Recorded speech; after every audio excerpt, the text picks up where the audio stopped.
That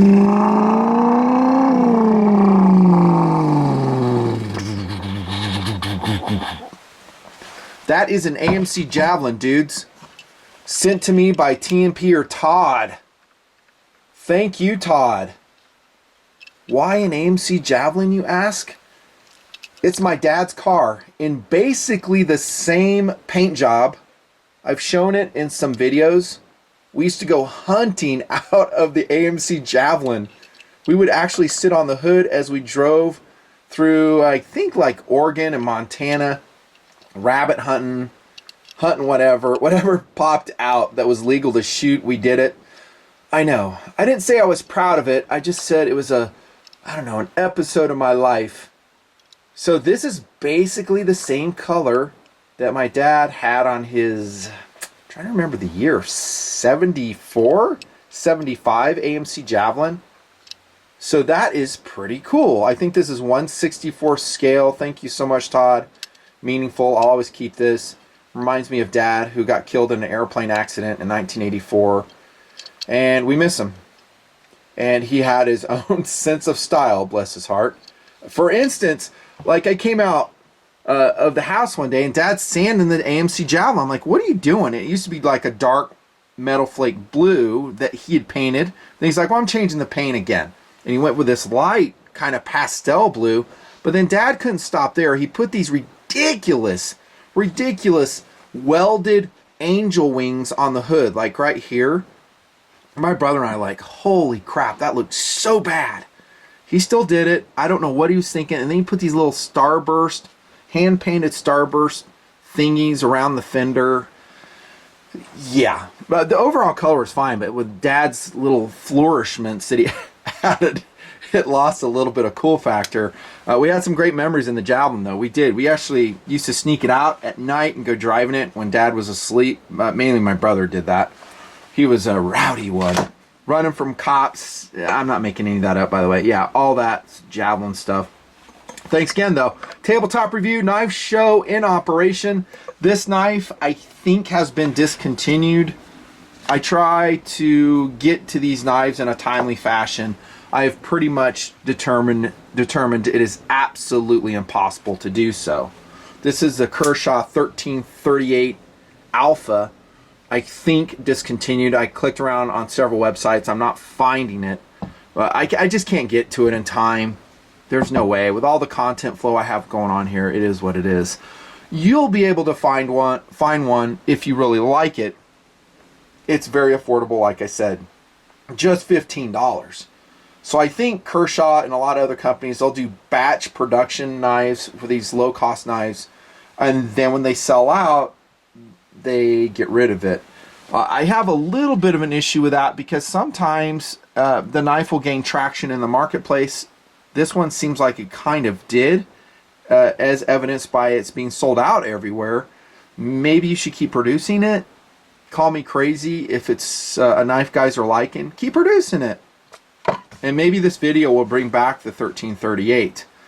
Now enjoy it while it lasts, this KRV, because normally I don't like reviewing stainless steel framed knives. That's what this one is. It's freaking 5.2 ounces. But you know what? A lot of you guys just don't care. You're like, it's 5.2. That's fine. I got no problems with that. And I'm carrying around heavy watches, so yeah, I've got my own issues with certain gear items. What's that? The watch for the review? Thanks for asking. It is a Momentum Field Walker Auto. Look at that sucker. I got a NATO blue on it right now. Actually, this is a Zulu strap, I think. Zulu, yeah, those are my favorite, like Zulu straps. Sapphire domed crystal, perfect hands, Flieger, and a field influence in the same watch. Beautiful, beautiful watch. I'm loving it. This whole back, by the way, is luminous. So the hands aren't luminous. The whole back is luminous. Watch for the review. You're going to see me just rave about the watch. So if you like it, I'll put a link below. I'm going to make you feel super, super smart for buying it if you get one. It's a little bit more expensive. This is not a $100 watch. I don't even think it's $200. I think it's even more than that. I just sold like 5 watches, turned the money, bought this one. I don't see me selling this one ever. 4 o'clock crown right here. Really cool watch though. Anyways, there you go. Mini embedded review. But yeah, I don't do too many stainless steel frame knives because I'm not going to lie, I don't carry them. You know, I could come to tabletop and go, oh, this is my favorite carry. No, it's not. But there is a reason I'm reviewing this. And I say this, I'll put this back in a sec. We'll end with this actually. There is a reason why I'm reviewing it, and that is the knife is gorgeous.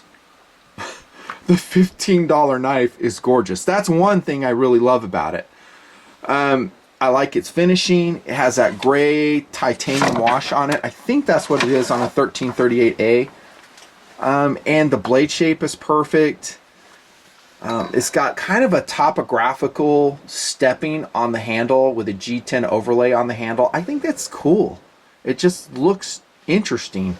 Not groundbreaking. I mean, it's not like cutting new corners we've never seen before, but I like it.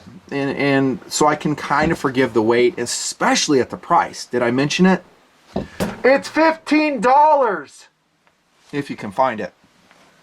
I need to get a megaphone up here, you know, in the loft is where I'm filming now. Yeah, a megaphone like I have in the bunker. Stand by. Megaphone coming. Now this blade steel is not really specified at the pages that I searched out on the internet. I'm suspecting it's 8CR, maybe 9CR13. And I'm also suspecting that it's a die pressed blade. By that I mean that it's actually pressed under high pressure to create its shape. I don't know if it's ground. And you can tell a blade, and I could be completely off on this, but I've been doing this for a while. I kind of know the blade production methods. Again, not the expert, but see how this isn't really a sharp transition. It's kind of smooth. It looks like it came out of a die. I think that's what went on to produce a blade. The upside is it's a very affordable process. It doesn't take a lot of time to do it, and it's very functional. So it's really a first cool blade. And then once you coat it with this gray material, most people wouldn't even know. They wouldn't know that it's not a ground blade. Again, I could be completely off. Hollow ground on this portion. I'm going to call it probably 8CR because it's very, very sharp.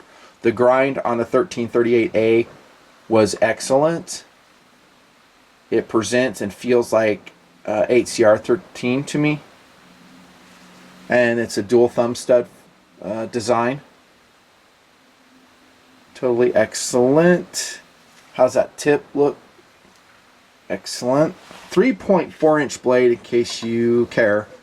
And then I forgot to mention this too. It's actually an assisted design, which I like. I love assisted knives. I really, really like them. I don't know why people would like say, oh, I hate assisted knives. I've said that in so many KRVs. Is there a pushback on assisted mechanisms? If it doesn't add weight, who cares? And I like it. I've always also said a balanced manual action like this Lee Williams right here is super fast. This is not an assisted knife. This is a 1740. Look, number 1 of 500. Eat your heart out. September of 07. Discontinued. This is a Lee Williams flipper. Love this knife. Cast member. I've carried it. I just love this knife. But non-assisted. Look how fast that comes out. And by the way, the Lee Williams flipper is a little bit different. It's a completely different design. I talk about it in the review. I reviewed the large one and the smaller one. But this is an assisted, speed-safe design, I guess is what they're calling it at Kershaw. Let's look at the centering of the blade.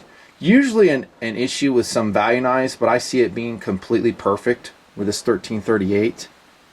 The flipper on it is decent. Remember, this is a $15 knife. Got a little bit of a attempt at a traction plan there for you. Comes out, locks up nice and tight. No movement. Single pivot screw, mini Torx if you want to adjust it. Here's your timing on the lock bar. Stainless steel frame. Really clean, as it should be. I mean, the whole handle stainless steel. You could take it apart if you wanted to. There's your knockoffs. I like the handle. No hot spots. No real traction on the top. I just relegate this to probably a tool knife, an EDC knife, and that's about it. Let's see if there's any occlusions for accessing the thumb stud. By that I mean anything that gets in the way. Nope. Look at that. Totally radiused out of the way. Stepped handle here. Here. And there's a pretty much perfect clip. Not the positioning, because we're carrying it tipped down, which I'm not a super fan of, but the clip itself is really ideal. Small, unobtrusive, it's blackened, it contrasts perfectly with a gray titanium finish, 2-screw, reversible knot. Thinking of another blade, you're stuck with it right there. I had another, well, I'm going to review it here in a sec, so just keep watching the show, you'll see another one that is. Now for this knife, it might make more sense to carry it tipped down, kind of like a Kershaw Skyline. The Skyline carries better tipped down because less sticks out of your pocket. I think the same could be said with a 1338 with this rounded portion. So not a big deal. You know, it's just going to put it in the pocket right here, but it is kind of set up for righty, so if you're a left-handed TMPer, might have an issue there. Got a lanyard hole right here. Overall, I would say this knife is totally worth 15 bucks. Totally worth. Weight notwithstanding.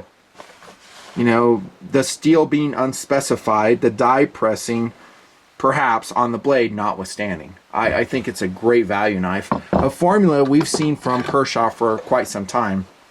And I like to see that, told you I'd tie this in, that Kershaw is sucking less these days. There was a span of time that honestly, as a reviewer, I looked at their knives for years and I wasn't seeing anything that interested me. And I said as much. Everything was black washed, everything was stainless steel framed. Granted, this one is too. I just wasn't interested. But contrasted to the earlier days of the knife show when I had knives like this, the Oh So Sweet. Granted, AUS 6, this one's back in production, I believe, but it's a beautiful knife. It's just an excellent EDC blade, and it's a value knife. So my point is, a lot of the value knives that Kershaw does are just phenomenal. They stand the test of time. They're light. This one's super light. Nice big blade. Go look at my probably 2009, 2010 review on the Oh So Sweet. I cried a little bit when the 1830 was discontinued. I was like, God, bring it back. I think they did. I think they did. CRKT gets into action too with this one. What was it called again? Oh, the Premonition. HCR, and look, I got some rust spots on there, y'all. What do I always say about HCR? You say, keep it oiled, it will rust on you. That's right. That's exactly what I say, and here you go. So I've carried this on some backpacking trips, whatever, a couple rough spots. Still an awesome knife. Designed by the young McGinnis at the time. So it's a value knife, so that's why I'm bringing it up. Really lightweight, super cool handle. I think the knife world really didn't take a liking to this knife. I don't know why. I always loved it. Signing off though, I think the 1338, if you can find it, totally worth the 15 bucks. Gorgeous knife. I'm definitely going to give this one away to a TMP, or I'll sign it big right here. Join TMP Patreon, Patreon. It's keeping the show going. Done.